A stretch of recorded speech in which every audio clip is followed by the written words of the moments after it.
Hello! Hello, and welcome to another episode of Manifest Actual Play. As with last week, this episode has been pre recorded. We are in the chat there with you. We're watching it with you. We can chat with you and answer questions. But the internet in our neighborhood has not been fully repaired yet, and just doing a live stream isn't quite in the cards yet. So the best we can do is pre-record and deliver the cool content to you that way. But before we jump into the episode proper, I want to ask Addie if we have any announcements. Addie, do we have any announcements? Of course we have announcements, and I definitely Alright. prepared them. Sweet. The first announcement is the one you guys hear every week, which is that we are still taking pre-orders for Manifest, digital copies of the Manifest rulebook and the hardback version, which we will be publishing hopefully soon. We don't have any official update.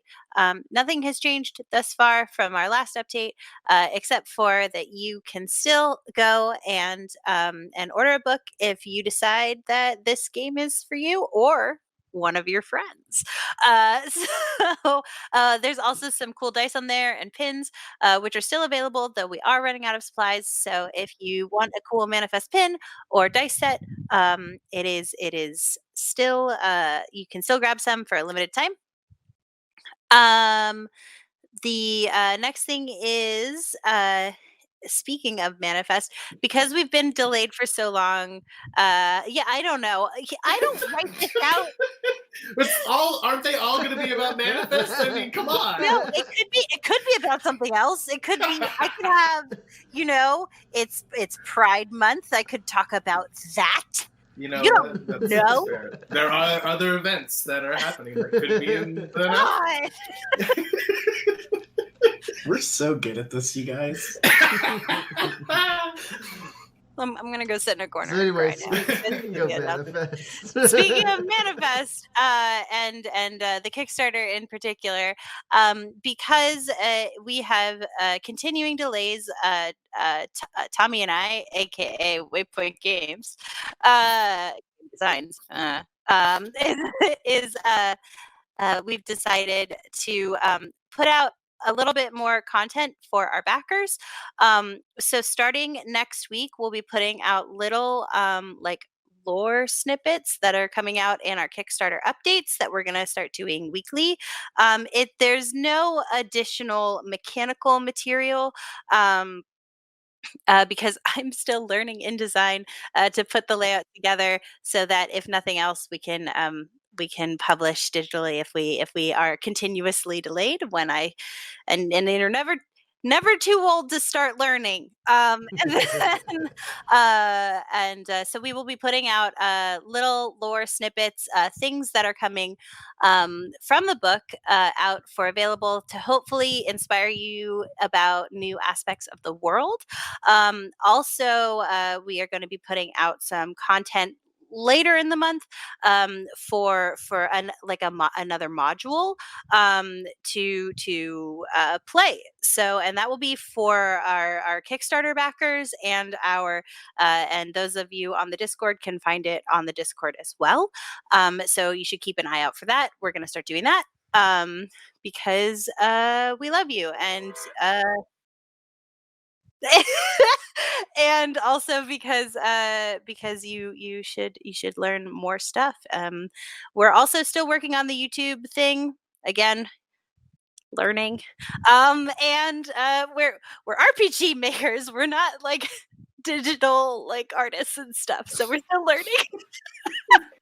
We're trying. This is a long and damn it, Jim, I'm a doctor, not a YouTube influencer. So there's going to be updates. Look for them. It's going to be cool. All 5 of Rusty's stories are up and available now. So if you haven't read them, you should go and check them out. They're awesome.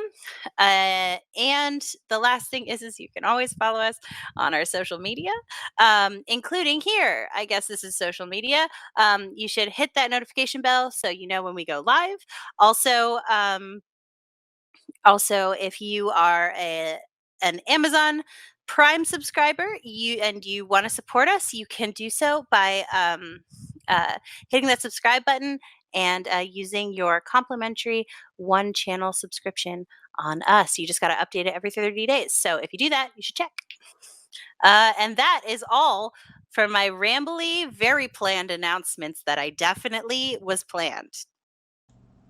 Thanks, I Abby. know, I know. Back to you, Tommy.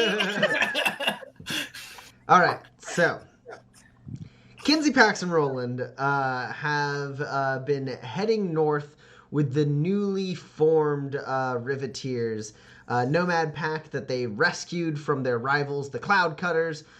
Kinsey's mom is in charge of the nomad pack, and his half-sister is now like her first lieutenant, and he killed his dad. And, I could go into more detail about exactly how it went, but you've probably watched the episodes, so I'm gonna... It was madness. There's a lot of vomit. So good at this. So much vomit. It was bad. I don't need to go into the much, details. Too much. Pretty much, Kinsey's dad is dead. Kinsey's mom is alive. She's kind of nice. And his half-sister is dope. And all of the Riveteers with these three drifters are heading up north to the town of Soldina, the town that hired Kinsey, Pax, and Roland to track down and rescue the Riveteers. But prior to getting to Soldina, the Nomad Pack makes a pit stop in the Snake Eye Canyons, the home of the Ophidian clan. Two members of the Ophidian clan had gone missing alongside the missing Riveteers. And these three drifters found those two men. It was Techt and Molu. They were scouts for the Ophidian clan who had disappeared, and it seems that they thought that Kinsey's evil dad had saved them from the Ophidian clan curse, I guess you could call it. They're blessed with good health and long life, but they can't leave Snake Eye Canyon or the territory around the Snake Eye Canyons without what they thought. They thought people would die, but it turns out Techt's sister, Sky, a while back, tried to help out, ventured beyond the territory, succumbed to the illness, and then recovered and was fine. And so last these three drifters left the Ophidian clan, they were going to the Black Scale Cavern to commune with the Barrow Snake so that they could discover exactly what this means. And that's the last they saw the Ophidian clan, with the exception of Techt and Molu, the two scouts who they rescued from Kinsey's evil dad. Last episode ended with the Riveteers basically getting their vehicles in single file line to travel into the Snake Eye Canyon well into the night. So they're probably going to set up camp there and head to Soldina at first light. So you guys kind of get in. You're Roland. I don't know if you guys rejoin Roland in his car, the Kingslayer. But I know Kinsey's got Umbra, his jackalope. What about you, Pax? Do you rejoin Roland? He did a quick little drag race against Red Wheel prior to everyone getting ready to go into the canyon. Yeah, I think I was in the car when that happened, so I think I am back with Roland, Okay. or at least I will have been done. Yes, is the short answer. Cool. I think Kinsey's probably there as well. Yes. Like riding alongside, or is Umbra hanging out and is? Umbra's quite partial to the newly made platform, so I'll leave him there. Okay. So yeah, the three of you get in line with the rest of the Riveteers, and then they start making their way into the canyon. And as as you're going in, you see like glimpses up in the canyon, like on like the tops of the canyons, and like past like little like thinner like pathways. You see movement every once in a while, like the Ophidian clan scouts have like identified the Riveteers and are watching their approach, and eventually the cars start to like get to this kind of wider ravine within the land that they can kind of pull their cars up and kind of stop. And then basically some of the cars get into the ravine and pull off to the side and stop, and then everyone else just kind of like there's just a line of cars leading back, and eventually the column stops and people start getting out of their vehicles. And you can see like the light of like Ophidian clan camp on the other side of this like kind of shallow ravine.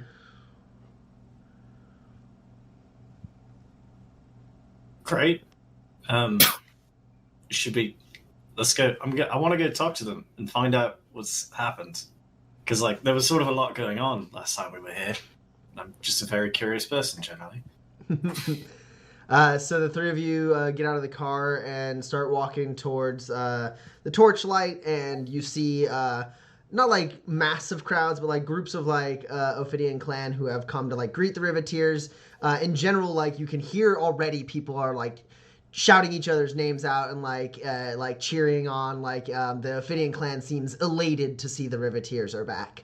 And you know you can see that there's like Ophidian clan members and members of the Riveteers, like surviving members of the Riveteers who like are friends, and they you know run up and like hug each other and stuff.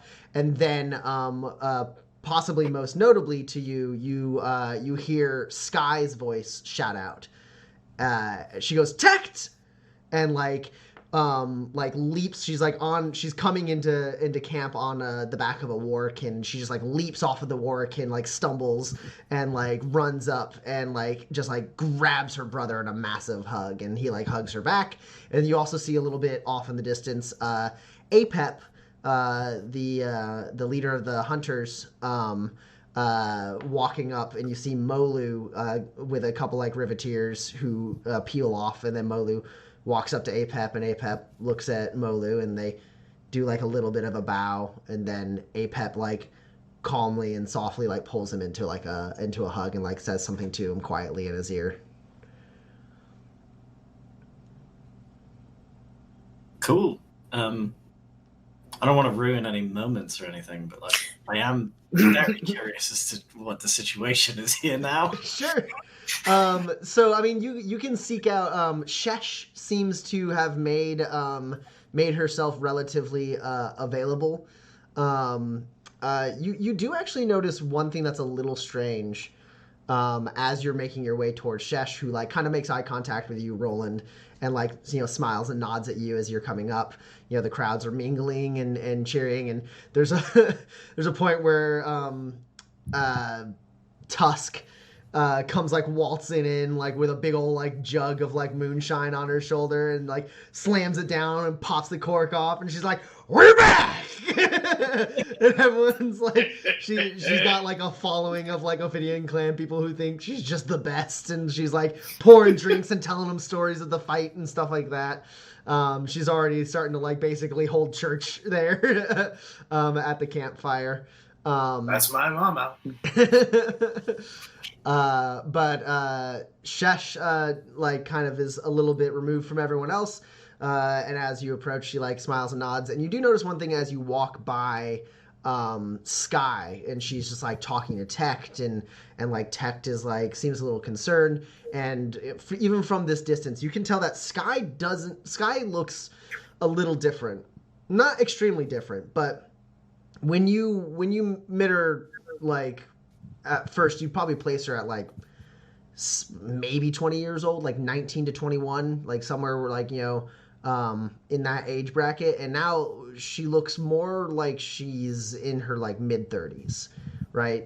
She just seems to have aged just a little bit. She's still like incredibly like athletic and fit and like healthy looking, but like her like she's just got like her face is just a little less fresh and young than what it used to be, basically.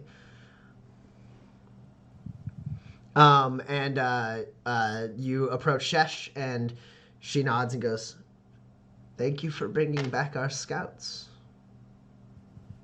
You know, we do what we can. And a lot of new faces in the Riveteers, but glad to see they've returned as well. Yeah, it turns out people generally like denim more than, not, is what we've found. As promised, you can always find food and shelter and safety here in the canyon, and Lot, I know, would be willing to craft any supplies you may need or modify any gear you may have. She is incredibly talented, and while we may not have spurs to pay, we can pay with supplies, as promised. Well, that's very kind.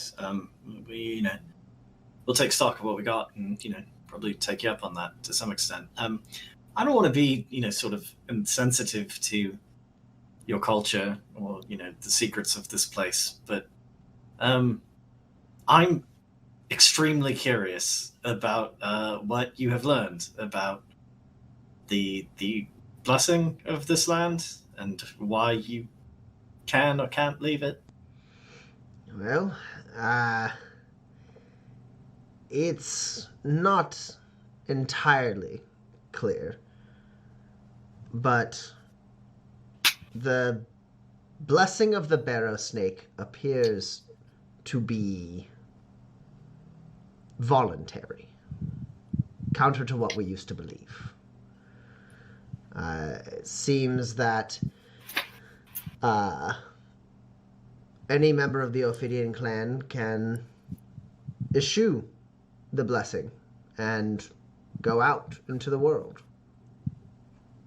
You may not know, but Tect and Molu, they haven't been gone incredibly long, but they seem to have aged years since I last saw them, and I believe you could recognize the same is true of Sky. When Sky went to the cavern to commune with the barrow snake, she was unable to. Whatever connection she had to this land died when she left to help you. Now she likely will live a normal life of an outsider. She can, she's still a member of our clan and welcome here. We're not banishing her or anything. Just, she no longer has the benefit of this land, but it is nice to know that when our people come of age, they can choose whether they want to serve the land or go out and find their own path. Before we met the three of you, no one in the Ophidian clan knew they had that choice. So thank you for all you've done.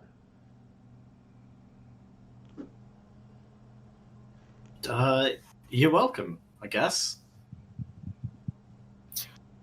You said when Sky went to commune with the great barrow snake, she was unable to.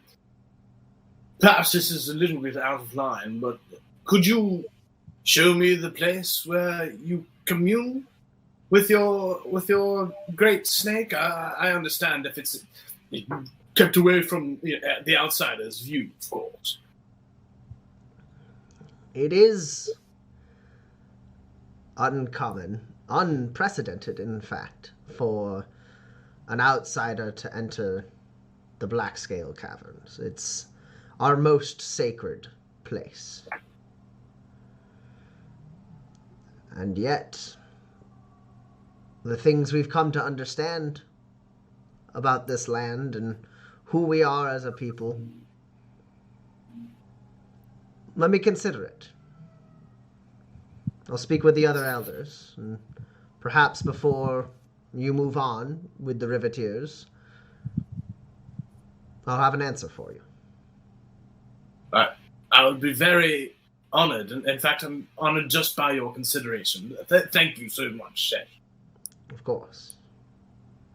If it's all right with you, might talk to some folks in Sildina, maybe set up sort of an outpost, between here and there for folks who might want to leave when they come of age. It seemed medically dangerous to go through that process on your own. As Sky has told us.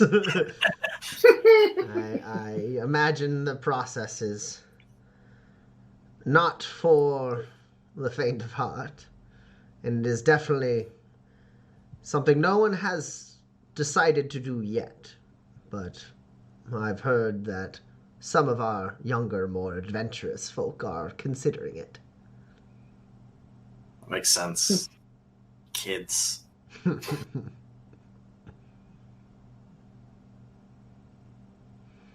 But well, we don't want to keep you from any reunions or anything. No, rest up. Enjoy our food, our drink.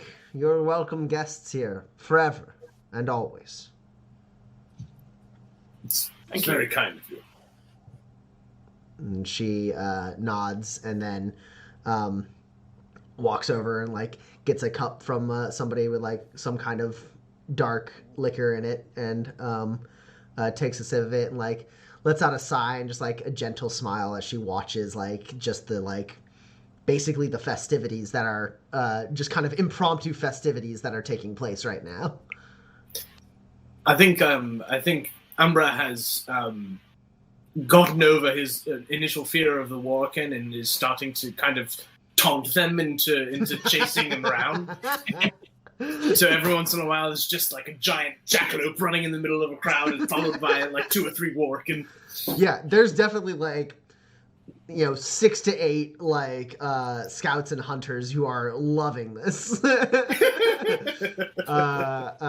trying to egg their Worken on, to not eat Umbra, but definitely to give Umbra a chase. Come on, Umbra, give him hell. This is your beast. Oh, yes, recently met, yes. My friend, I suppose you'd call him. It's a nice animal. I don't recall you having a jackalope when you left. I did not expect to befriend one, to be honest with you. I don't know if you're aware. Excuse me. It seems to have a wild spirit. He certainly does. A spirit that I would not break him of anytime soon. It's what I value most about getting to know him, I suppose. He's bringing back the wild spirit I once had. I would expect as much. A creature such as that, choosing companion with someone, well, it must be a kindred spirit. I imagine this beast feels similarly to you. In some way, hope so. The two of you have bonded. I can see it. A jackalope like that, amongst a herd of Worken, enclosed in a canyon. Well, they are flighty creatures. This one seems comfortable. It's impressive. Surprisingly so. I'm PAX now. No. Not like she was saying anything much anyway. Oh, there she is. So snack. Yeah, and they the man you're talking to offers you a cup with that same kind of dark liquor in it. Oh, excellent. What do you call this? Snake blood. Cheers to you, my friend. It's got a much more like licorice type feel. You're very like hesitant. You're like, okay, snake blood, snake blood. All right, let's do it. And then like it's like a very sweet like licoricey type like liqueur almost. That is excellent. You make this here in the canyon? Yes. Impressive. That's very good. Straight from the snake. Straight from the snake. Where do you find these delicious snakes? Surprisingly strong. It can deceive. Be careful. Well, we'll see about that.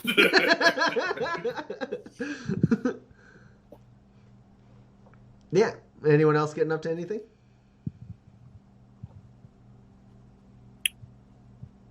Nope. Pax is just sulking in a corner. No, more like, if there's anything to unload or load, I make somebody do it.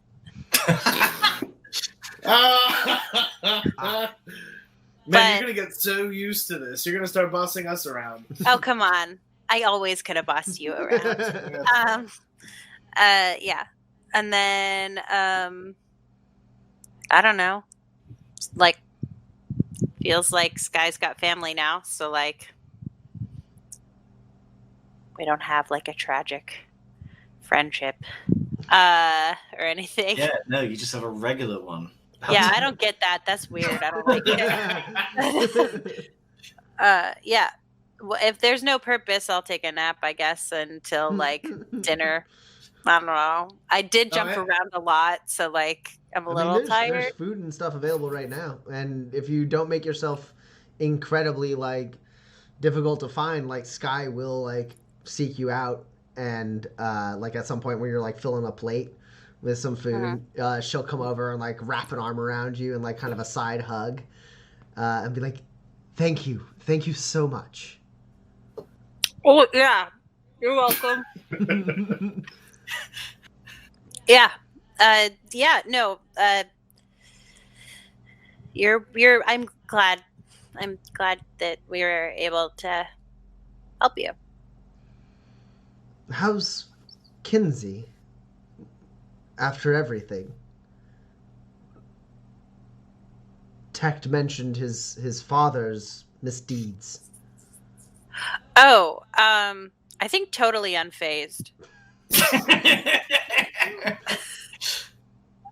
I don't know. He's not sharing. He got a new friend. It could be a surrogate dad, I guess. I don't know.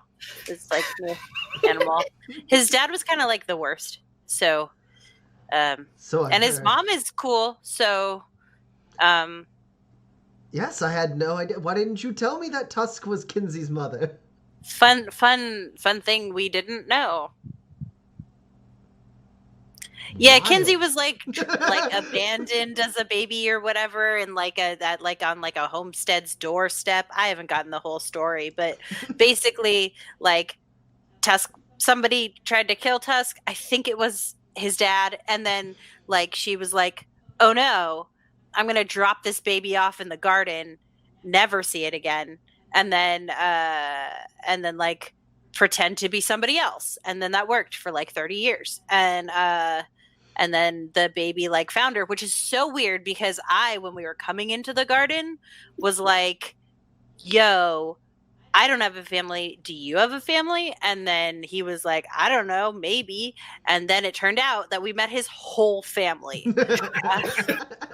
So, yeah, I don't know. He's probably fine. He wouldn't share. He would share it with Roland, you know. We're like, you know, he's like here and I'm like here. And sometimes like we're like this. Most of the time we're like this. And then sometimes we're like, that's pretty much it. You should ask him. He loves to talk. You seem different. This is...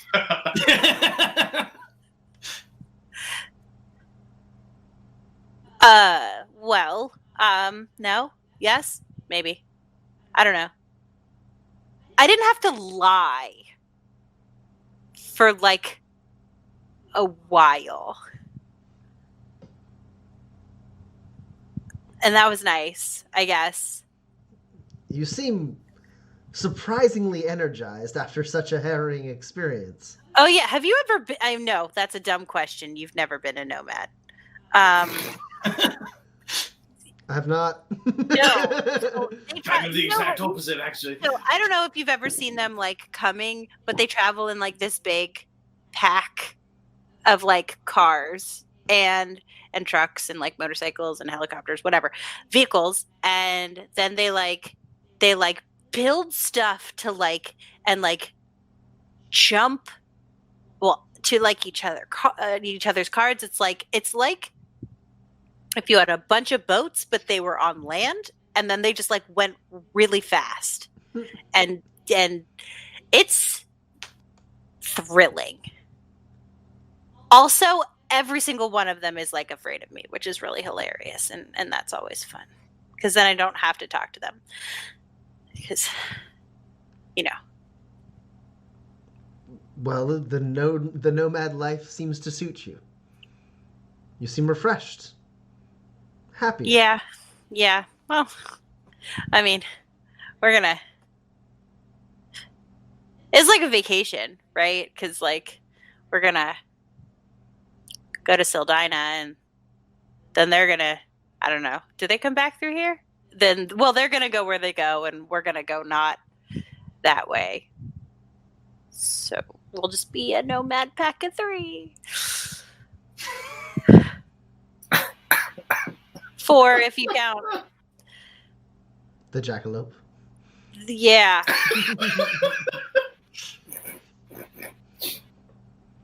And my car got wrecked. My big truck. Roland crashed it really bad. And that pleased you? No. And now we have this like big shiny car. But I have a really good pillow, so like it's okay. You are a fascinating woman. Would you like to sit down with me and my brother for the night? Tell us more about what adventures you've gone on. Sure. The two of us, for the first time, have the option to go and see the world. I understand you and your friends may have traveled from the garden. I've never seen it before. Yeah. Is he gonna say like more than like 5 words? Is he like he doesn't? Get some snake blood in him, and he won't shut up. Great. Because this is already like a lot of talking. But Come on, and she like puts her arm around you and like takes you over to Tect. And yeah, they basically just like let you like tell stories, and they tell like they intermittently will like relate to like stories that they have of like hunting and being around this area, but like the two of them seem to be contemplating exploring a bit, not necessarily like leaving the Ophidian clan or the canyons or anything like that, but like they've never seen the garden. They've never seen anything beyond like 5 to 10 mile radius of this like territory. So like, I mean, I guess Tect has seen more of the world by far because he went pretty far south with the cloud cutters, but that's it. Yeah. Well, so you go over the mountains and then everything's like green. But if you go in the forests, you might get attacked by giant stinky monkeys. And they suck. They have horns and the horns hurt. So like I'd recommend staying on the roads, or you could take a boat. But like sometimes murders happen there. So like you got to be careful about that. And like we ended up like, so I'm originally from the city, but then like I ended up on this like farm place. And then like, then after that, we ended up traveling together. And then like we were like chased by bandits for a long time. And then we turned the tables on them by becoming them. And then like, so we saw a bunch of like around Alanistead, but then like also, that's not like common. So you don't have to be afraid of that. Also, you're very capable. So it's very green. But sometimes the plants do try to kill you. So you do have to be careful about that. Well, sometimes the plants in the Badlands will try to kill you as well. There's an oasis not too far from here that is. Oh no, we've been there. There were quite birds. dangerous. Yes, The birds? the Roperites. They hunt there. Yeah. Yeah. They almost killed Roland. So I can see I that. was fine, obviously.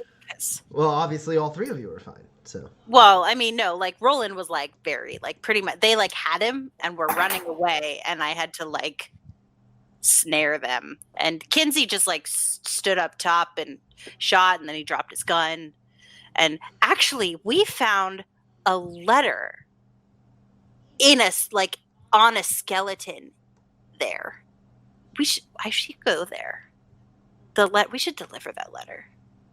They like slide the snake blood away from you. Roland and Kinsey getting up to anything else? The party goes on for a little while and then starts winding down as people quickly succumb to the snake blood. Wow, what a horrifying sentence you've just said. That sounds like Team of Annihilation all over again. I will. I assume, though my inventory does not say deck of cards anywhere, I have a deck of cards. Do you have a machinery cube? Nope, not allowed. Nah, I'm gonna con my way into a deck of cards. Someone else owns cards here. Yeah, I start a poker game. Sure, yeah. That's easy enough. You just, like, clear off a table and, like, put some, like, stones down for chips and then be like, who wants to play cards? And, like, 6 people are like, yeah, sure, why? Like, it's... Yeah, come on. Last time I played cards was on a boat, and then someone got murdered there, so it totally ruined the game. Yeah, you can play cards through the night. Are you trying to, like, take people's money, or are you just trying to have fun? I'm not trying to make anyone poor, but I am playing to win. Okay. Yeah, let's go ahead and, since you have playing the player, you can roll manipulate to try and read and mess with your opponents.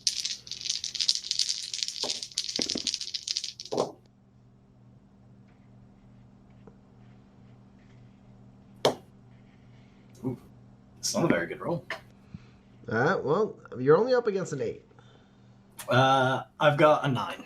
Okay, cool. So what? That's 1 net success. Mm-hmm. So yeah, you don't actually end up like making any money, but you don't like lose any money. Basically, you know, usually you play cards like in a saloon, and like the like fractions of spurs that the chips represent is usually just like turned into drinks. That's not so much the case here. So eventually it just kind of becomes like, it's a very casual, friendly game, and like no one ends up with a bigger stack than anyone else, so everyone just like walks away without paying. Yeah, if I can get any of Red Wheels Roadkin in on the game, I do for sure. Oh, absolutely. Slipstream loves poker. Oh, good to know. Good to know. I'd like to imagine you had a note somewhere that says Slipstream loves poker. I actually have them all written out in a line in order of who's in charge most and what they do on the thing. Just gonna add loves poker. Also, Kelly, shockingly good at poker. Okay, Kelly, you cannot be this good at cards. It is baffling to me how good at cards you are. I don't know what to tell you. Straight flush. You are an enigma. Yeah. The only reason Kelly doesn't like make a big break is because like you basically end up like chipping away at like at Kelly's lead and basically like dispensing that money across the table through like a series of bad luck and everything. But like every time you're up against Kelly, it's like you're in it and like you play like it's like playing high stakes, even though it's like super not high stakes. It's for $4.50. Yeah. Yeah. I think you hear Kinsey sometime, probably late in the evening, and he's just speaking very loudly, and you hear him say, "So they take a sandwalker, right? And then they take a drink and they put it on its back, and you have to grab it. And I tell you what, I took my little hand and I was like, and then I just took it." What the hell? Wait, what do you have sandwalkers around? They look a problem in mine.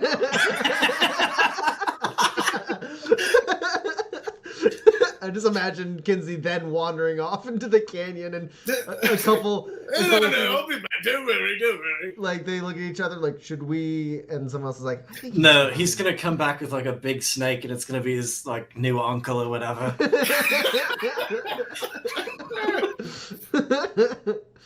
Yeah, I think Kinsey, you later wake up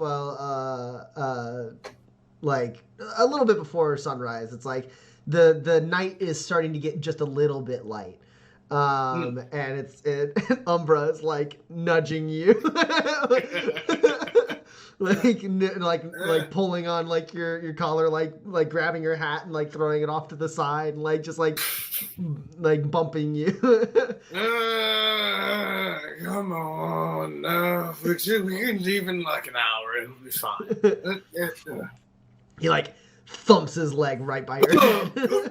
Okay, all right. Right, do you know where we're going? The thing is, I'm gonna hold on to your horn. And possibly in a manner that would wake up some people. The camp isn't quite awake yet. They're like stirring slightly. There's a few Ophidian clan people who seem to have risen pretty early for like early scouting, and hunting routes and stuff.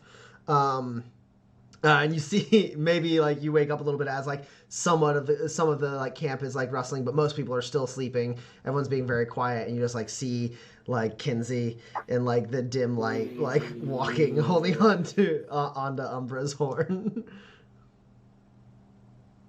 Antler, I guess, is what it would be. There's a horn. And Umbra like walks you over to like a trough and like starts like drinking some of the water, and then like turns to you and like like breathes out like yeah, and then goes back to drinking some water. And as you're like wiping your like face clear, you see Shesh is standing before you. Oh, good morning, Shesh. How are you? I'm fine. How are you? You know, I'm fine. You possibly had quite the night. You know, they told me that your snake blood was stronger than it let on, and I think I might have underestimated it just a skosh.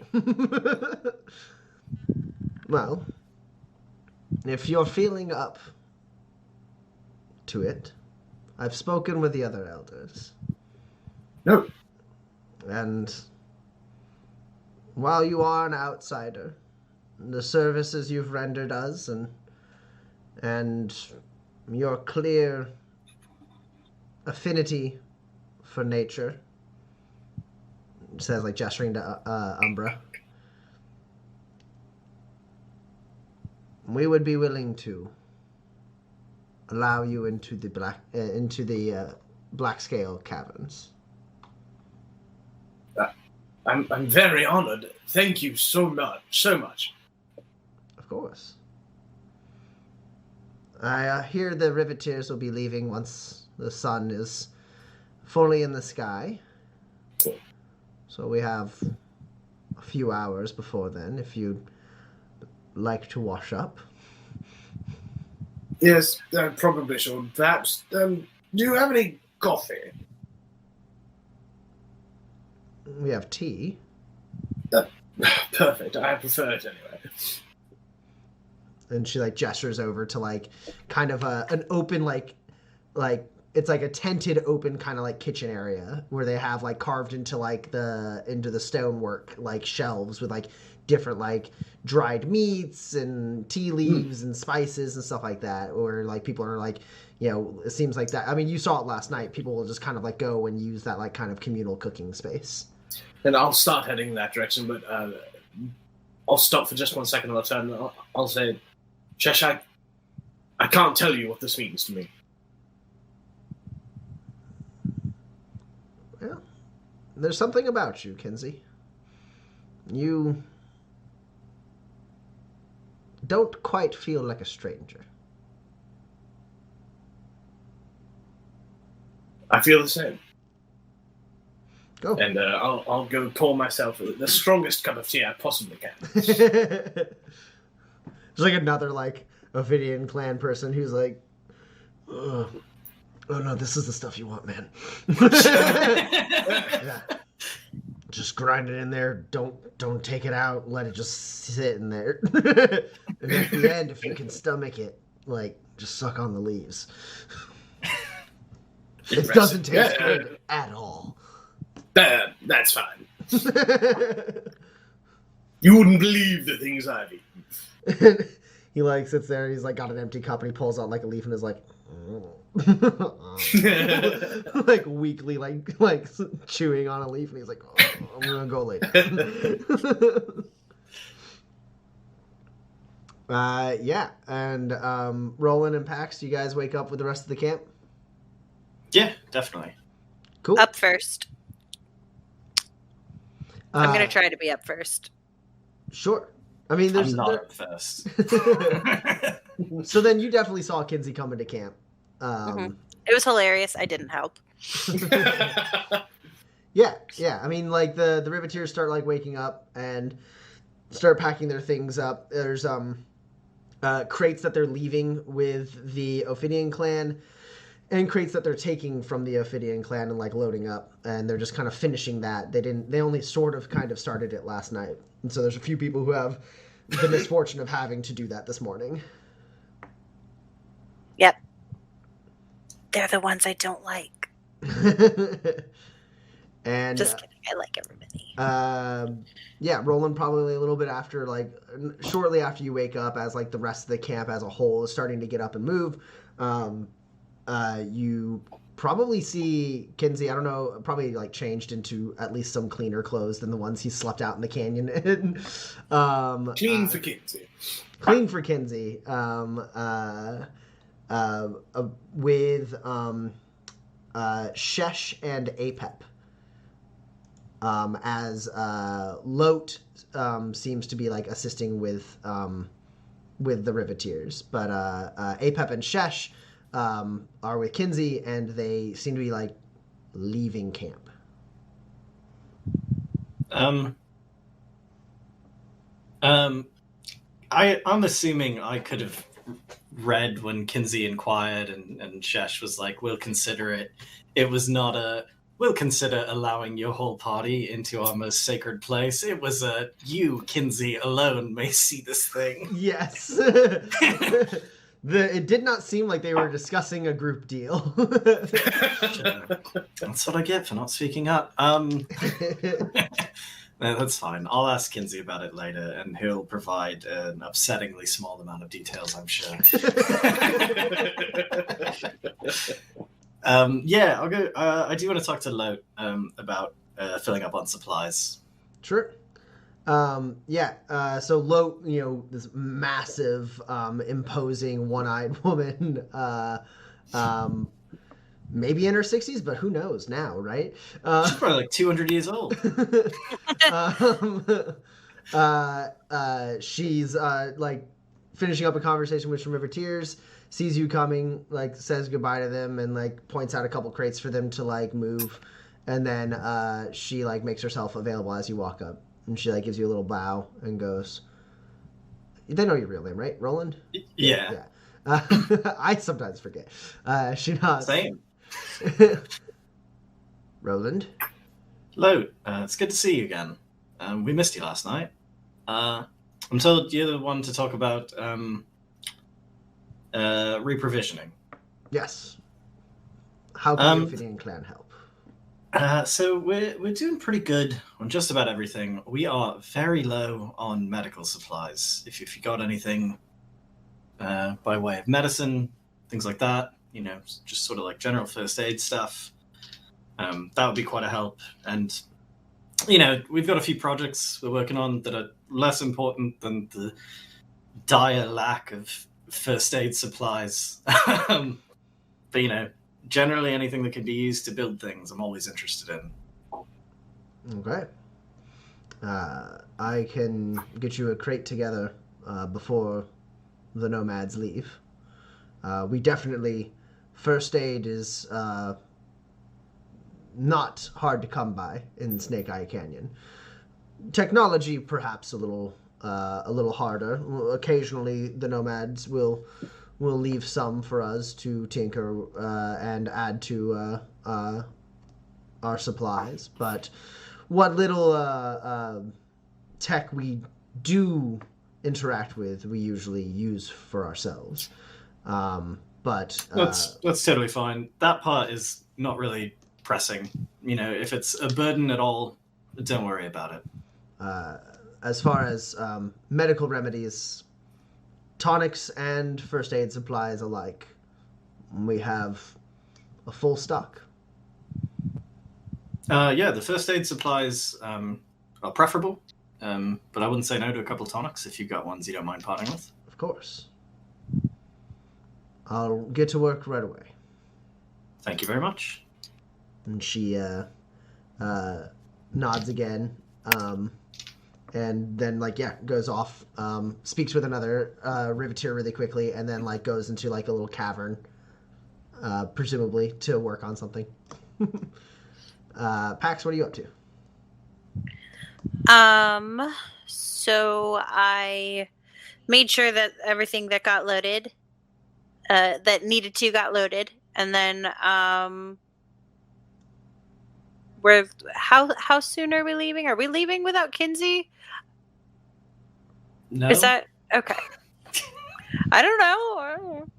His adventure might take a really long time, for all I know. He didn't say anything to me about, joining the Ophidian clan and wanting to stay, having been changed at the end of all this and realizing it was time to set down roots in this canyon. So I assume he's coming with us.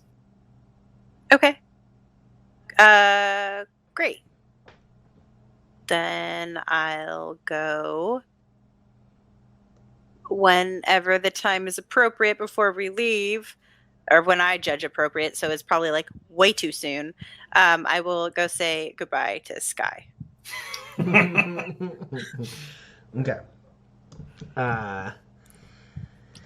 So Kinsey, Shesh and Apep walk with you, and Shesh says, not to make you nervous, but as I said before, no one outside of the Ophidian clan has ever set foot in the Black Scale Cavern.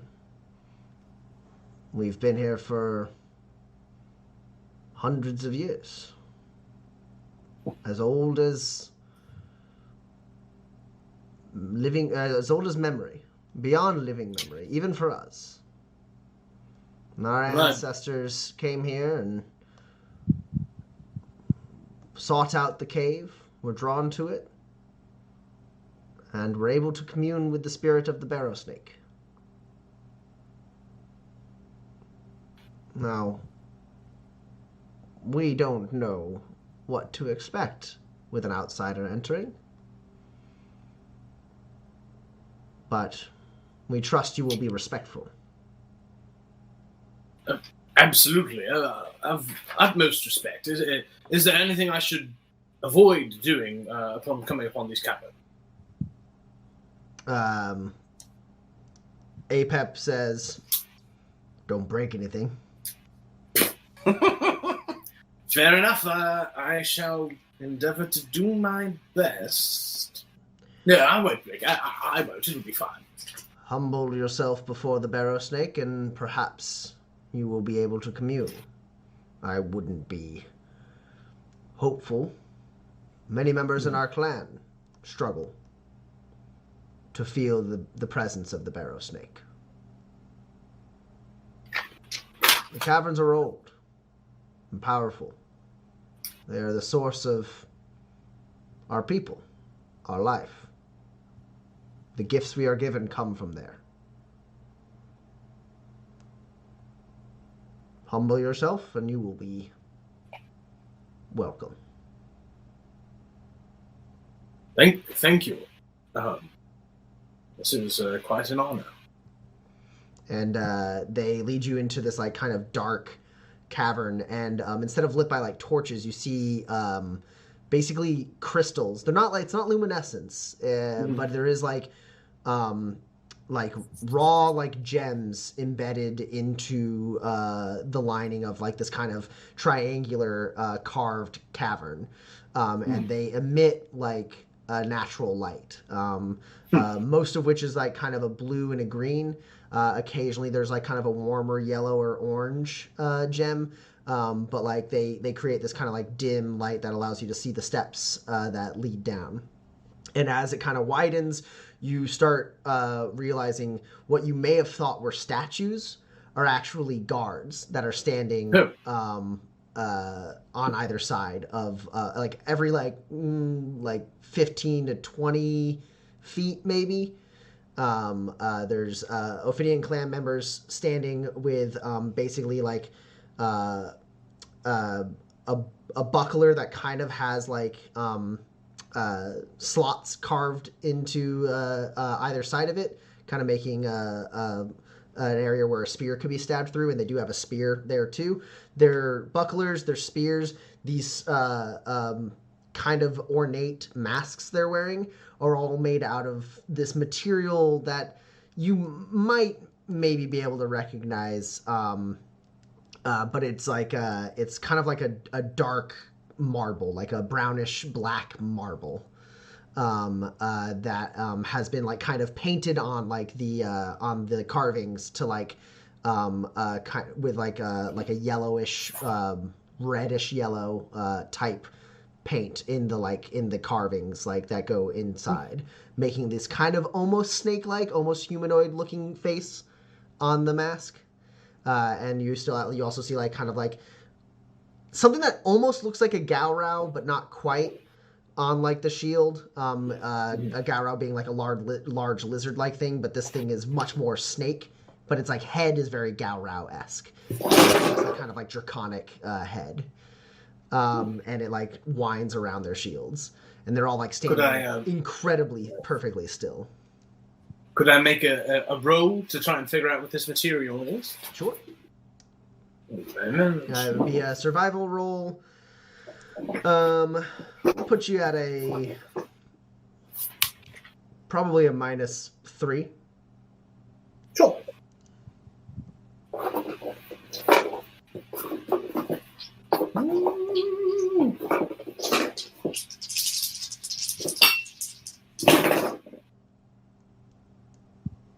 That's 2 hits. Okay. So you don't know like the exact name of this material. It is volcanic in its like origins.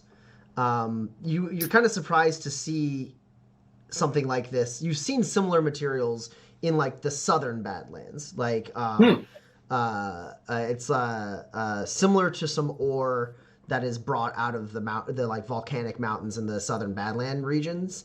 It's strange to see it here this far north, especially knowing that these people don't venture out of this area. So you have to imagine it is local. And so like at a glance, you might think like that there could be either a dormant volcano or some kind of like volcanic activity deep underneath the Snake Eye Canyons. Incredible. And soon enough, you wind your way through, and the cavern opens up. And again, those gems kind of line the ground. They're not in the ceiling or the walls. because the room you enter is domed in shape, seemingly naturally, like a natural dome. And you immediately get why they call it the Black Scale Cavern. Like from the ground all the way up to the top of the dome is this, like, you are amazed to think that it is not like man-made, because it is like this almost like black glass type material that's like a little silvery and opalescent in like the way it reflects the light, in these like natural formations that look like sharpened like straight scales, and they like overlay each other, and they kind of like work their way up to the top and then like, you know, create this dome. And then there's like, the ground is not like perfectly flat. It is uneven. There's like areas where you can see like stones have been like carved to make like kind of like areas where you can sit. They have cloth mats in certain areas, where like on little like lowered areas where, you know, one might be able to kneel and meditate. There's not like furniture per se, but and the terrain doesn't look like it's been like carved out horribly. There have been additions that you can tell are like stones and other things that they've brought in, but like the smattering of gems that are embedded in the ground also doesn't seem necessarily natural. It seems like they've probably embedded those into the stonework of the ground to make it so there's natural light, or not natural light, well, sort of natural light. These gems that kind of produce their own light, kind of reflecting. And you notice that they only use very muted, like kind of bluish and purple colors here. There's no greens or oranges or reds. But like the light kind of reflects through all of these scales and like makes it so like the room is brighter than what you would imagine. A very small amount of light makes this room very bright. And when you walk in, it's like you feel the air change. Like you know, the sound, like the acoustics of this room are like shocking, because you would think it would echo, but whatever sound waves are going up and into the walls and into the ceilings are just like not bouncing back. So like when you walk in, it becomes like very silent. Like it's like you've just like walked into a place and like plugged your ears. And you can hear your footsteps, and you can hear your breath, and you can hear Apep and Shesh very quietly beside you. And like every movement you make doesn't sound deafening, but is like more easy to hear because there is like no white noise.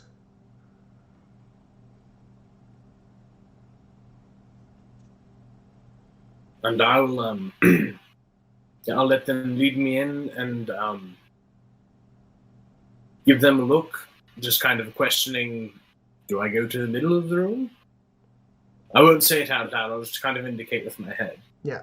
Shesh gestures to pretty much anywhere in the room, and you watch Apep walk over, and there's like almost like a dad sitting in like his favorite armchair. He finds like a stone that has like, it has been like worn a little bit and like polished, and he just like leans back. It's like not super reclined, but like a little reclined, as he like kind of like leans and like presses his hands like gently on his knees and like closes his eyes. And so I'll kind of find a place in the room that feels right, towards the middle, but not right directly into the center. And I will appropriately humble myself before the barrow snake, get on my knees, place my palms on the ground, but still like sitting on my feet, just so that I can feel the vibrations of the place. And I'll close my eyes and sit and listen. Okay. Yeah, it is extremely calming.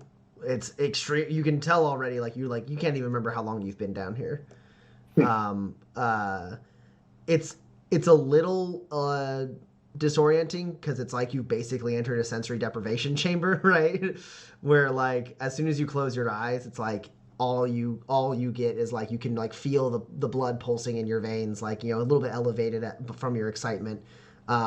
You can kind of, if you try really hard, you can sort of hear Apep shift, but most of the sounds he's making are completely silent to you because he is just a little too far away. And you do hear just the smallest little like bit of movement as presumably Shesh moves to a place as well. Yeah. Are you rolling? I've forgotten the name of the talent that you have. Yes. I don't think it's a roll though. Well, it is a roll if you're looking for extra information. But basically, yeah, you I'm one with nature. Yeah, one with nature. That's what it's called. Let me just pull it up here real quick.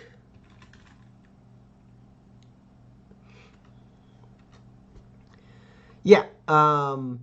So you can spend a moment to open yourself up to the nature around you, and you can ask a question about the surrounding area, about past or current happenings, and you'll, without a roll, you get a vague intuitive hint.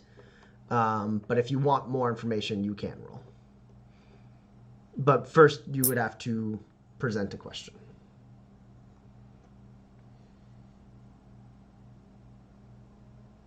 I think I would like to ask, will the great barrow snake see me?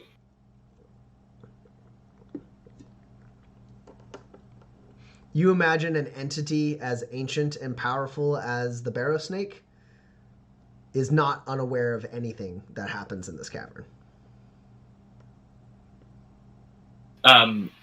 I will rephrase my question and say, will the barrow snake meet with me? You don't imagine the communing is as straightforward as a meeting.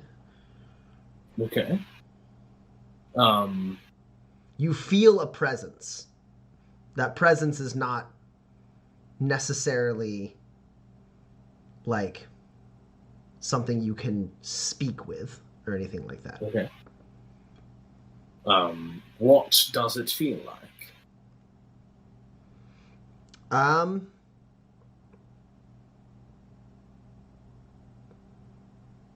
A little strange. It feels like you.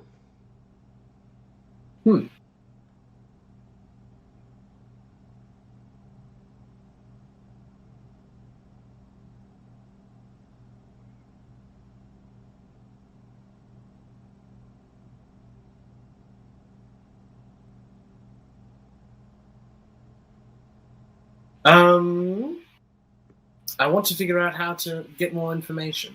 Okay. So yeah, twice per rest, you can roll survival to delve deeper into your connection with nature to get more detail. Perfect. And the number of successes rolled on this will determine how much more of a detailed answer you are given.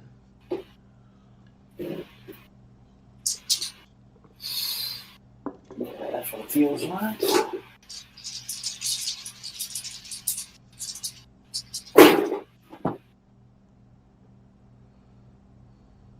That is 4 hits. Okay. So you don't know whether or not there is some sentient creature or spirit or something that lives within this cavern unseen. But what you do feel is like these stones, this formation is ancient. And while it is natural, it was also like, it was created intentionally. Like, it was created, but it is natural. Like, as if Manifest made this. You feel it's not sentient, but it's not sentient. There is a design here.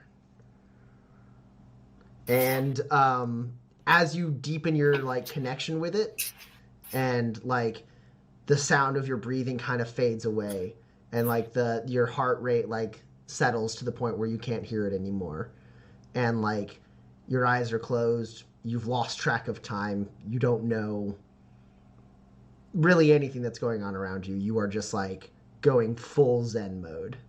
They're kneeling on the ground.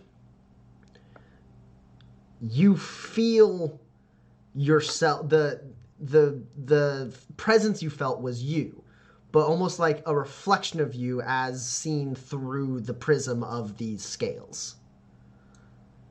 Like you are almost like you are able to commune with parts of yourself that you've never been able to like observe or touch on, like deep into like the core of your person.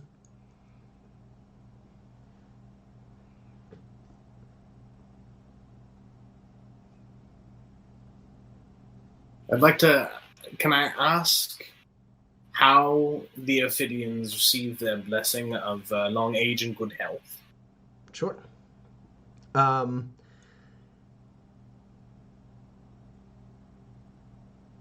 The no roll answer you get is it is from this land. It is tied to this chamber. Let's take a roll. I'll use my second one. All right.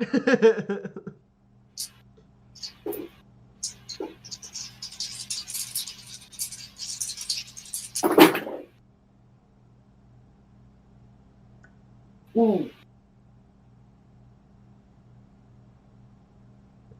Right, so that's 3 hits. Okay. So it's not like something as simple as it's in the water or something like that, right? Sure. You're not an extremely educated person to be able to speak to necessarily the science of it. Right. But you imagine that their physiology is affected by time spent in this cave. And that physiology may be hereditary. Right? You almost are able to, through your connection to this like chamber, you like I said, like you can kind of, even with your eyes closed, you see yourself reflected in the prism of these scales. And like as you kind of like think your way through, like you lose yourself in that like kind of like basically like mirror dimension with various reflections of yourself, and you see reflections of other people, ancient looking people, strange people wearing like friggin' like spacesuits and stuff, right? Who are like also here. And you see like faces you've spent some time with the Ophidian clan. You saw a bunch of them last night. Completely unrecognizable faces. Not Shesh, not Lot, not like none of them. And it's just like generations of people like meditating in this area. And like you like watch and you like kind of focus in on one person in this kind of like vision you're effectively having. And like you see like that face, and as you kind of like move your perspective around that face, the face like changes into like several different people, and like it's like as it flips through all these faces, you like end on like recognizable faces. Like you kind of do that a couple times with different faces, and you see like the same person reflected like a million times, and eventually like becoming Shesh, and then like eventually becoming Sky. And like there's like you are like able to see the faces of their ancestors. Wow. And you don't know how or why or what makes these scales special, but you imagine that the Ophidian people, through spending time in here meditating, have augmented the way like their like physiology works. And that like the surrounding territory, like they're almost like tied to this cavern in some way. And when they leave, they sever that connection, right? And then they might not be able to get it back. You don't know. But you did see Sky's face. And did I see it twice or only the once? Only the once when you were looking at that one person that also in that same person you do see Tect. It seems like they're like it's like you kind of intuit that like that's like their bloodline, effectively. Right. But there's no sense as to whether the lack of blessing is permanent. Yeah, you wouldn't be able to discern that. Fascinating.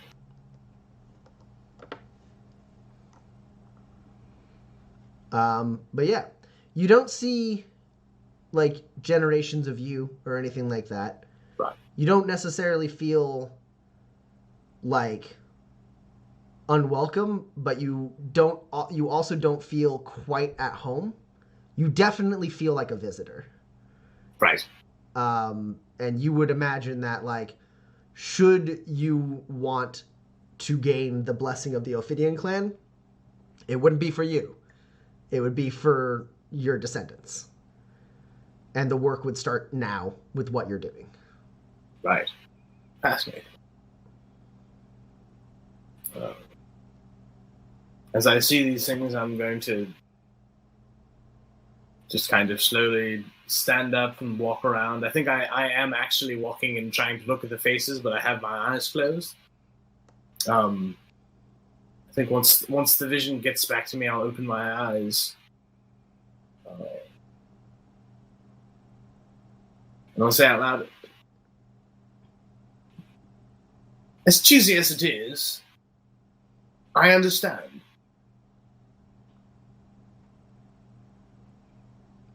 Shesh nods. Apup opens his eyes, raises an eyebrow, and goes, impressive. This is quite a place. Now you understand. Obviously, you know that. Your ancestors have been here for hundreds of years, but I wouldn't want to stray too far from it either. Were I closer to it, I suppose. Now you understand why we protect this land. As well, you should. We are caretakers of this place, the same it is of us. Well, no, you are not protecting this place alone. And anytime the Ophidian clan needs any kind of assistance, I believe I speak for my roadkin when I say you can call upon us at any juncture, and we will be here. They both nod, and then Shesh says, and should you ever wish to return? Begin a life as a member of the Ophidian clan. You may be welcome. I am thoroughly humbled, and I wish I could take you up on it this very instant, to be honest. I suspect your road may lead to many wondrous places. Your work out there is not done, and while you may have an affinity for the kinds of things we hold dear, that doesn't mean this is where you're meant to be. Well, we'll see if the road loops back around, I suppose. If it does, we'll be here. Come. It's been some time. I believe if you are to not get left behind, if you want your road to continue moving forward, we best get you back. Oh, yes, what? Oh, they might have left without me. I certainly don't trust Roland to not leave without me. Yeah, you begin making your way out. It's much lighter now. The sun is starting to get up there. You've been gone for maybe an hour and a half. Oh. Roland and Pax. The camp is getting all set. Roland, Lote does end up giving you a crate. That crate has 8 first aid cubes. Okay. And click now.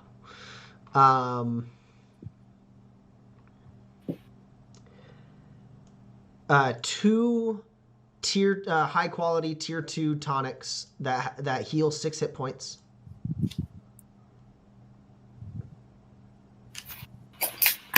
And since you have a med kit, you could easily find out what the side effects are. Sure. And those side effects are motion sickness,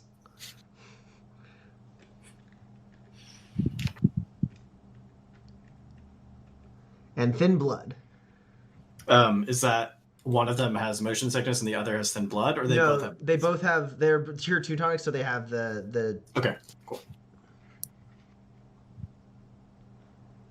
Oh, sorry. No, one of them has and one of them has the other because they are excellent quality, so they only have the one side effect. Okay, cool. So one has motion sickness and one has thin blood. And then you also have 2 excellent quality tier 2 antitoxins. And they just have antitoxin twice. It's stackable.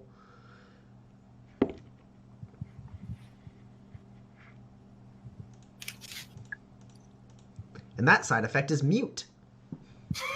Oh no, I can never take this. I'll die.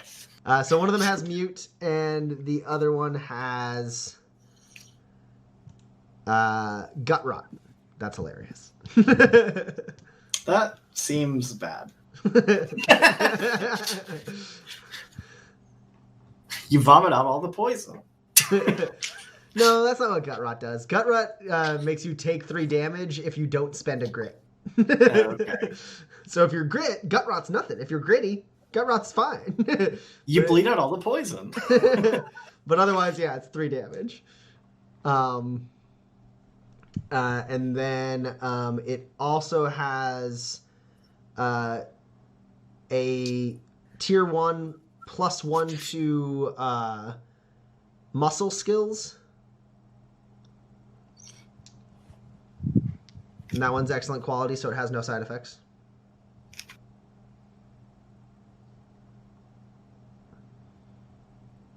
Okay.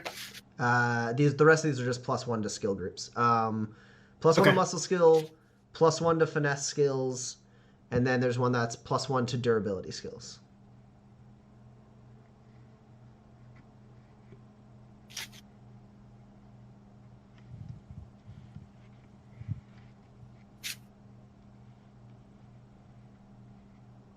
Okay.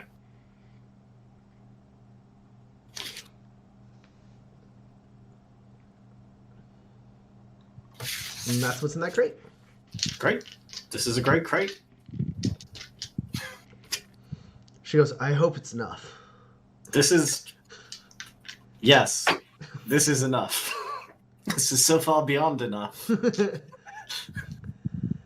As I said, medical supplies are not hard to come by here.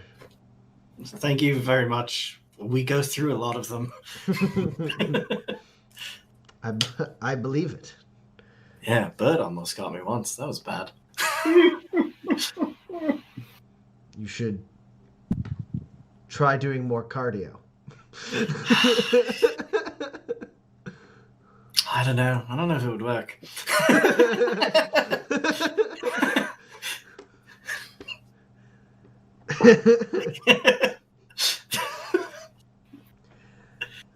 Ironically, next time a roperite attacks you, elevating yourself is in fact one of the best ways to defend yourself.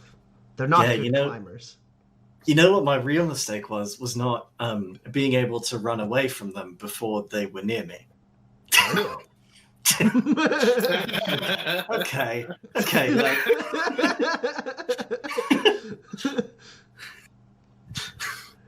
She grins and says, "Safe travels." You as well. Stick close to your companions. They can carry you if you can't run. Yeah, it's upsetting but true. And the Nomad pack is almost completely packed up. The sun is starting to get up there. They're getting ready to go. You guys haven't seen Kinsey yet. To be fair, you also haven't seen Shesh or Apep. They probably didn't kill him in a cave, right? They wouldn't do that. Why would they do that? I have seen you take all of Kinsey's stuff and drive it into the desert. Sure, but like they don't have to live with him. It'll be fine.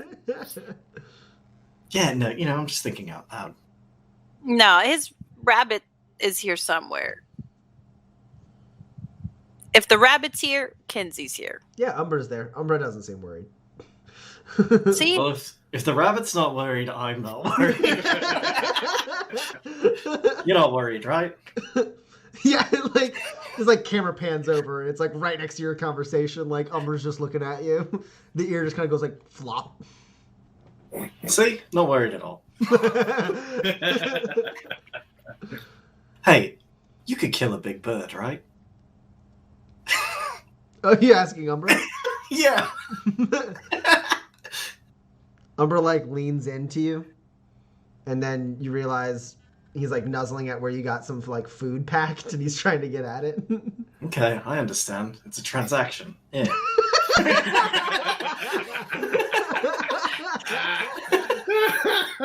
Consider this a down payment on the next bird. Yeah, you feed Umbra. Umbra seems happy about it. Okay, I get it. I'm starting to get outdoors. And then just as just before you expect like Tusk to be like, everyone ready to go, you see Kinsey and Apep and Shesh come around the bend, walking towards camp. Shesh like takes your hand, Kinsey, gives you a bow and like a hug, and says, "Safe travels, Kinsey, and my best to the roadkin." I promise to pass them along, and thank you for the honor. This is the best place that I've been in a very long time. We've traveled to some horrid places, and this has been a breath of fresh air, you might say. Actually, hold on, one moment. And Kinsey's going to run towards the car and kind of dig through the back and like, God damn it, packs of shit, God damn it. And he's going to go, aha, and pull out a sack and run back to Shesh and say, I promised you some Munson spice blend. Now, try this on jerky, on your vegetables. It's excellent. It's very, very good. And tell your friends about it. I know it won't probably go very far beyond this canyon, but this is my gift to you for showing me the world, I suppose. I only wish I could give you more. She takes it and says, "Thank you." Seriously, it makes the best jerky. And she like turns it, looks at it, and goes, "Munson spice. It's a nice spice. Thank you." Thank you, and I hope to see you again, Shesh. And I you. Well, goodbye, Canyon. I suppose when our roads travel across again, and I'm going to find my jackalope and just swing up on top, give kind of a cheers to the rest of them, and say, "Well, what are we waiting for?" We're repacking the trunk. Right. Hold on, dismount and not really helping, just kind of tossing things back in, and then you probably have to reorganize a couple of things. You're doing that thing where like they're doing the work and you're standing there with your hands on your hip, like be like ready to help, but definitely not actually helping. What if you put that in the back corner over there? Give you a little more space, in front. Right, if it fit in the back corner over there, that would be great. Now watch. Dink, dink, dink, dink. No, just Jimmy, it's a little. Come on. Nah, you've got it. Whatever. Dink, dink, dink. Yeah, weird. It's like I had everything sort of Tetrised away. in a way that worked, and then something happened. Can't say what. Somehow we managed to lose space, even though you took that giant sack out.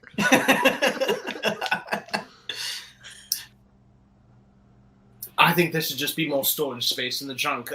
What? You didn't fix that? I thought you made plenty of adjustments to this car, Roland. Do you know your dad only had seatbelts for him? Somehow doesn't surprise me.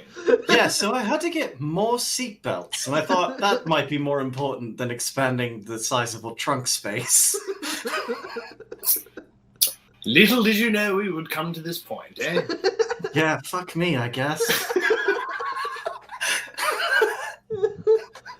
And then Tusk yells, "What are we waiting for? Next stop, Soldina, ride to die!" Ride to die, eh? Hold on, is she saying ride or die, or ride to die? They're still saying ride to die. Okay. I'm understanding more why the last canyon went the way it did. Yep. Yeah, and you guys start heading north towards Soldina. Also, all of you can have a grit for excellent roleplay. Weren't she gonna awkwardly say goodbye to Sky? Oh, yeah. Too early, right? Too early or like very last minute, like as Kinsey's like. Yeah, they're getting it all packed up. The Nomad Pack's actually on the move out. And then you, like, turn and, like, amidst the rest of the Ophidian clan waving goodbye, you see Sky, and she makes eye contact with you.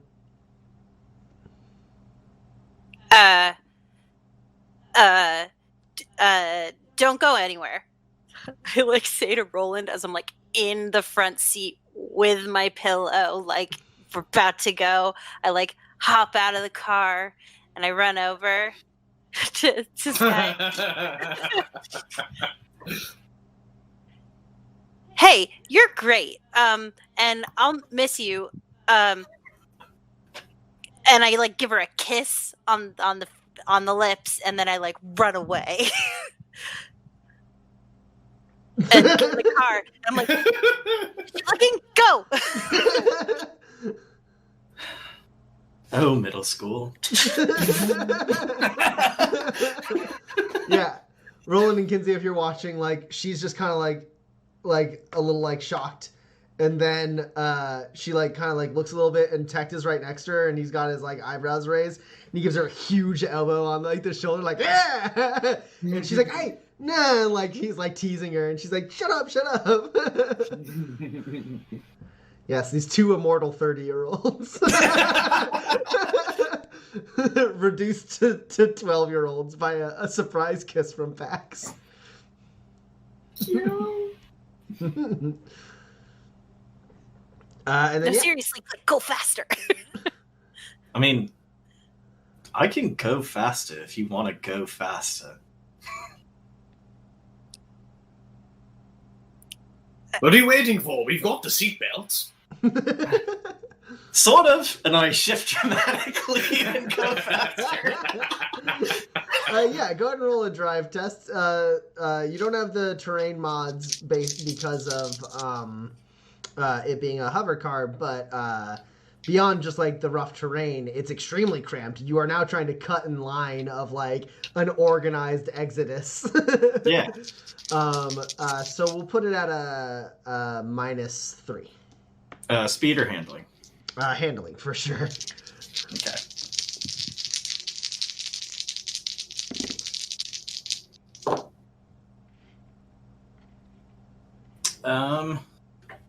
Yeah. This seems like the kind of high stakes important thing grid is for.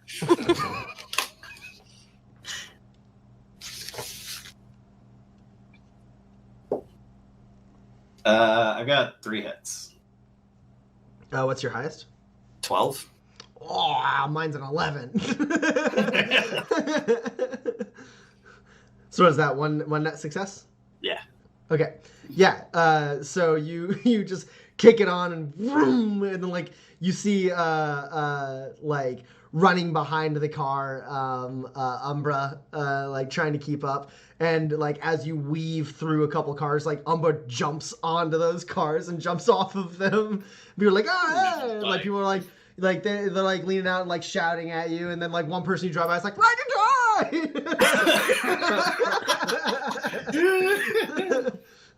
And then you manage to like cut around and like swing up on the thing, and Pax, in that moment when you're like hugging your pillow and like braced up against the dash, the hover car like swings up and rides along like a steep slope on the canyon to like cut around the corner faster.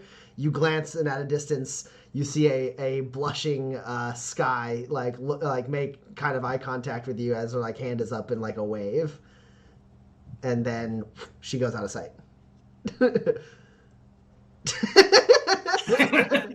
Hugging your pillow.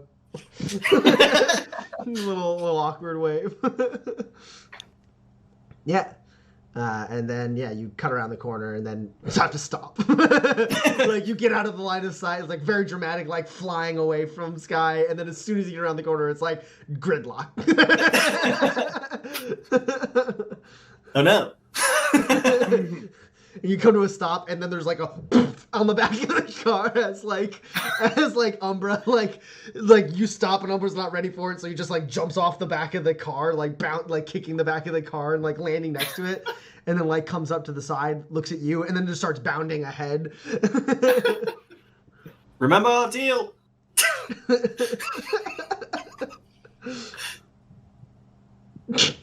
confused Kinsey. I'm sorry, what's that? I said a confused-looking Kinsey. I thought, when they start, aren't they not supposed to stop? Well, no, there's just sort of a line here, right? So like, I can't just gun it. So here's how traffic works. There's somebody at the front, and they've had to slow down. But then how does that affect us? What happens? And the city boy explains to the country bunion about how traffic works. Great. And after Roland finishes his extensive lecture on the ways of traffic and how in the city things have like, they've taken measures to like help with traffic. And so the thing is like by the time you get to where the thing initially happened, it's already gone and done, and it looks like it should have been clear the whole way, but that's not how it works, really. It's quite frustrating. I don't think I like this arrangement. Why don't they just go around? I mean, what are streets for anyway? Buildings, schmeldings. Okay, you've seen buildings, right? You know you're not supposed to drive into them. This whole adventure kicked off when someone drove into a building in town. And you break out of the canyon, and finally, like, after, like, not a very long time, but an amount of time that feels like a very long time with Roland giving a lecture. You finally like get out of the canyon and are able to open up on the road on your drive north towards Soldina. It doesn't take you too long to get to Soldina, especially traveling like the nomads do.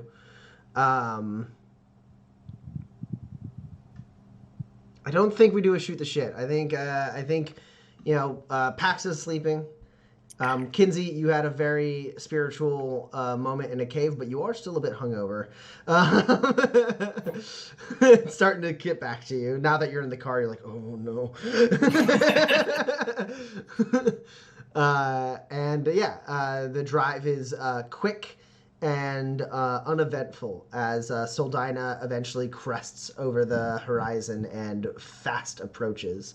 And as it does, you see a small figure on the edge of town waving a tiny little hand. She learned nothing. Why would she? She's a child. She's Alma Burns there, waving in the pack, and you're kind of in like the middle backish area. So at the front, Tusk rolls in first. The town all comes out. They all seem elated to see the Riveteers. They see the Riveteer colors. They see Tusk step out, and like Tusk doesn't have a big old jug of moonshine on her shoulder, but she does have a big crate of like supplies that she like pulls out of the trunk and like has on her shoulder, and he goes, "We're back!"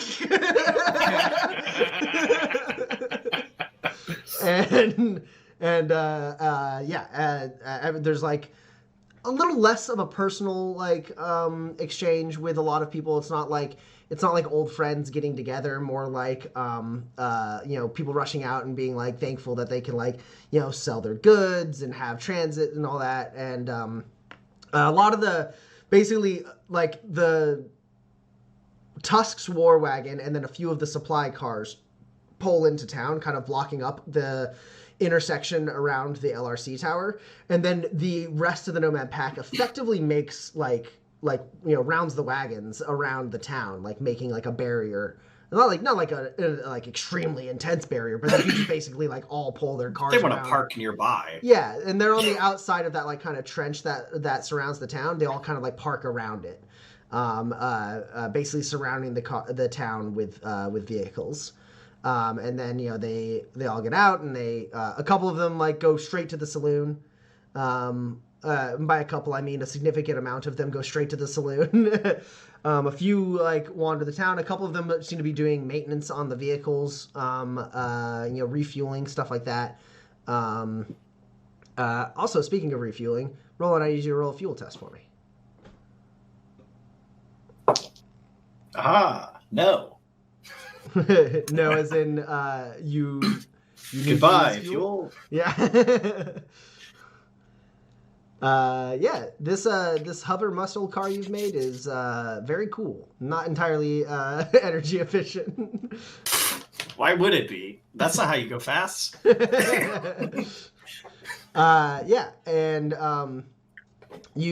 see as they basically transactions begin happening. People come up and let's see. You do see, you don't see Michelle Green, the saloon keep, because you imagine she is very busy inside. You do see Duke Russell getting supplies and seeming to argue with a couple people about the amount of supplies he's being given, or maybe the price or something. Nothing like too animated, but you do see him being a bit of a dick.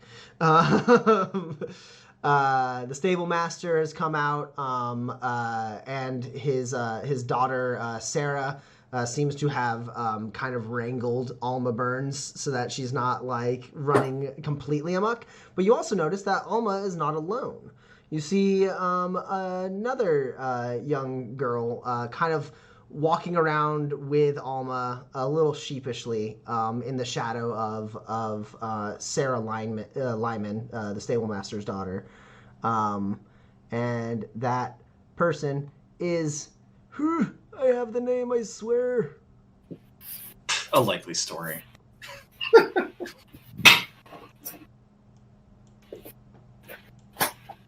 Annie Munson.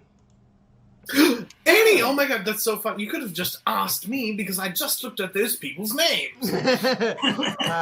You see Annie Munson kind of flitting around a little bit out of her shell. Last time you saw her, she was just kind of like, zipping around the house a little shy. And she seems to kind of like sheepishly enjoy spending time with Alma and Sarah. Sarah being maybe like in like somewhere between like 18 and 20. Alma being a little bit younger than Annie, but not by a large margin. Annie Munson, how are you doing? Did you bring Joe and Daryl along with you, your brother and father, respectively?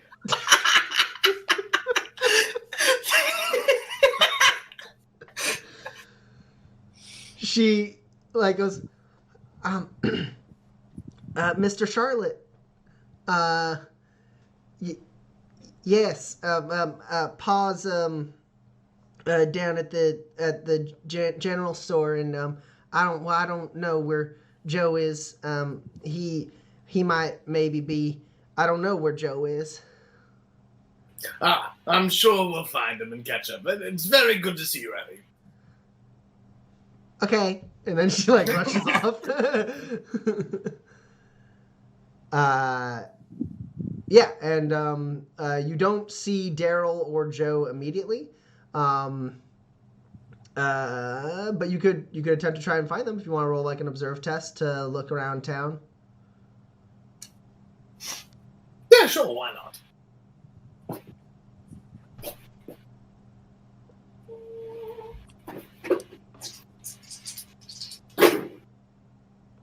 Wow!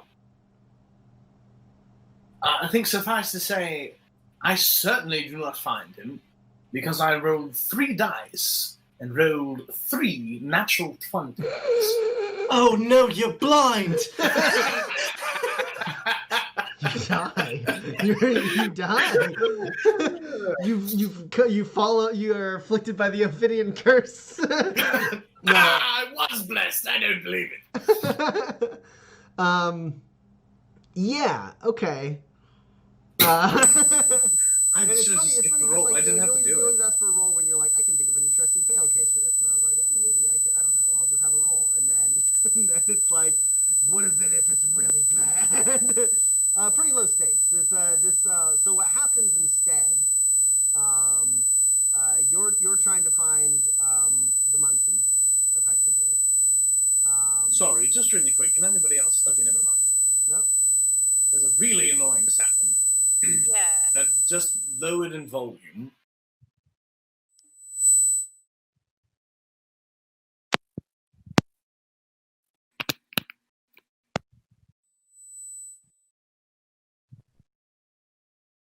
It's like if a cricket got stuck, you know? Yeah. Yeah.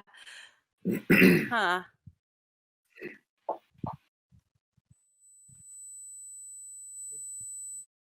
Yeah. I'll mute and see if it turns off.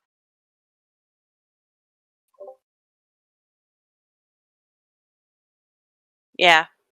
Yeah. Yeah, because your screen is like showing flashing that you're transmitting. Ah. What did you do? What did you do? What? All right. Hey, that works. Good, you fixed it. Okay. So I was able to make it so it stopped happening for the viewers because I can change my volume in OBS. So it was just only affecting you guys, but then no one could hear me. Or I guess they couldn't hear me when I was saying it was me. Okay, cool.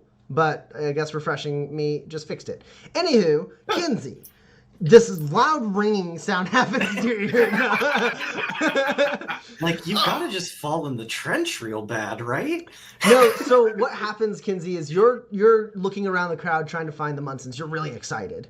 And then you are like, moving around trying to jump over like and see people. You're very tall, but there's still like a lot of like hubbub happening. The whole town's like coming out and like doing transactions with the nomads and like coming and going and moving things around. And you are just like blindsided. You smash into something really hard. You hear a cracking sound of like wood and a shattering of glass, and you topple to the ground.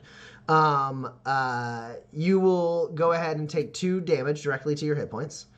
Right. As you have, as a somewhat prior to even this, frustrated-looking Duke Russell finally grabbed his crate and like was making his way hastily to his general store, and you just like smashed your head into the upper crate and like broke whatever was in there. Like it's a little citrusy, maybe it was like juices or something, you're not sure, but like it's all over your face. You got like a gash on your head too, which is like stinging as the juice is in it.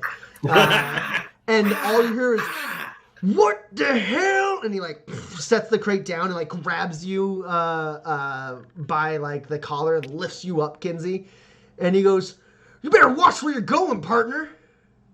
Who's better watch where who's going? Why don't you watch where you're going? Do you walk much, my friend? I don't believe it. I just sit here and I get fleeced by these Riveteers who didn't even give me back my goods. You were supposed to get me back my goods. You said you was going to go after the cloud cutters and get back our stuff. None of our stuff is here. Well, they didn't have it. I don't know what to tell you. It's not my fault. Well, I know what to tell you. You owe me 5 spurs for the crate you just busted open with your head. I don't think so, Duke. Roland, this obviously catches your attention, but what you also notice while you're watching this happen is kind of sitting off to the side, like Red Wheel and Grease and Livewire are all just kind of like watching this and like whispering to each other, and you're good enough at reading people to like see like they have some kind of specific interest in Duke, and I believe that's where we'll end this session. Oh, I think so. All right, so like last week, we of course can't take live questions with our video, but we are in the chat, and if you have questions, you could ask them in the chat, and we will answer. And while you were doing that, no one mentioned XP again all session. There's a good roleplay going on, Tommy. Jeez. What about you leveling up, though? Yeah, anyone get any advancement triggers? Yeah, almost certainly. So I feel dirty getting this one, but like you did mention multiple times that people were doing maintenance on their cars, so I think a piece of gear was modified or repaired. Yeah, absolutely. I think I did help someone solve a problem using my wits when I drove Pax away from the awkward kiss she did. I don't know if that's with your wits though. That's with your skill at the wheel. Listen, a lot of driving is mental. I don't know if I can give you it for that one. If you can think of another way you helped someone with your wits, but I don't think driving very fast is with your wits. It's not driving very fast. Driving very good. Yeah. It's not enough to be fast. We're also going to have to be good. I don't know if starting a poker game is pushing my luck despite a clear chance to fail. I don't know what the level of competition is between the Ophidian clans and the Well, Riveteers. I mean, but Kelly... I did try and cut the line in a Riveteer pack in a canyon. that alone, yeah. I mean, if it wasn't that, it was them being like, all right, we're organized, and you're like the new guy in the stolen car who's just like, wee, with like the obnoxious jackalope. You guys are just troublemakers. So yeah, absolutely. I don't think I talked anyone out of conflict with me because everyone just likes me. Yeah. Kinsey or Pax? Patience was rewarded when I communed with the Great Barrow Snake. Yep. I did not hesitate to commit to a dangerous course of action when I drank too much snake blood. And then went into the canyon looking for a sand crawler. Yeah. I don't think a trap was utilized successfully. But I didn't get eaten by the Great Barrow Snake, so in a way, a predator was evaded. No. Yes. Plus, I specifically ran right into Duke. Yeah, you did just smash your head into Duke. And Pax? Oh wait, no. The Workins couldn't catch Umbra. Oh yeah. Hey, Umbra was that evading predator. actual predators. Well done. Like it was a game or something. That's 5.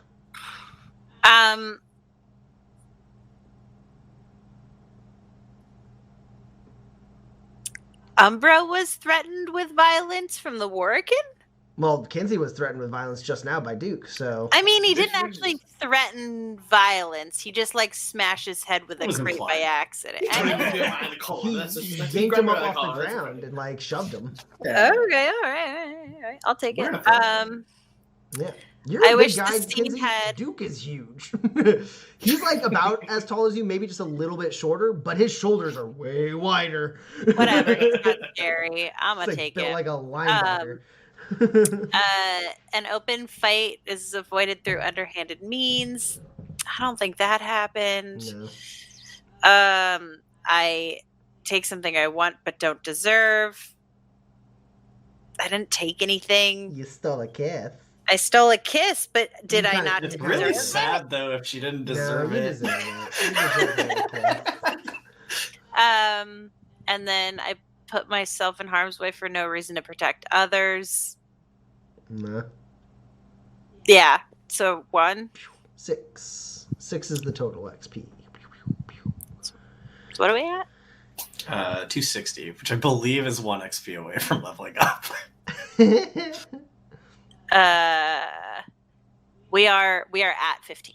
Oh, hey, good for us. Hey, you did it. I knew we had it in us. All right. My 1 XP mattered. It did. Everyone does. Okay, so we are going to wrap up this stream. No distinct promises, but there is a chance maybe that next week will be actual live. Gasp. So we'll be a little more. I mean, you'll know on the day. We'll be advertising that if we're back live for sure. They are doing a little work on the lines. Chicago is on a decent trend to allow for a little bit more like flexibility in our internet service providers' ability to fix things. So it's there's a chance we'll be real live next week, but no promises. I might even write the announcements before I say them. Nah, that'd be boring. Don't do that. Okay. Yeah. All right. So we will again. If you have any questions, we could be chatting with you right now. We are going to transition into the lovely Waypoint theme by the one and only Seth Lilly to play us out as we continue chatting with you in the chat. Thank you guys so much for watching. We had a great time. Hopefully you enjoyed it too. And now I didn't roll Kinsey's any gonna get in a dice. fist fight or something. I don't know. I'm about to roll a lot of dice. You though. could have punched Duke for me. I would have appreciated it. I couldn't. I could have given him 5 spurs for you, but this is way more fun to watch. Goodbye, everybody. Bye.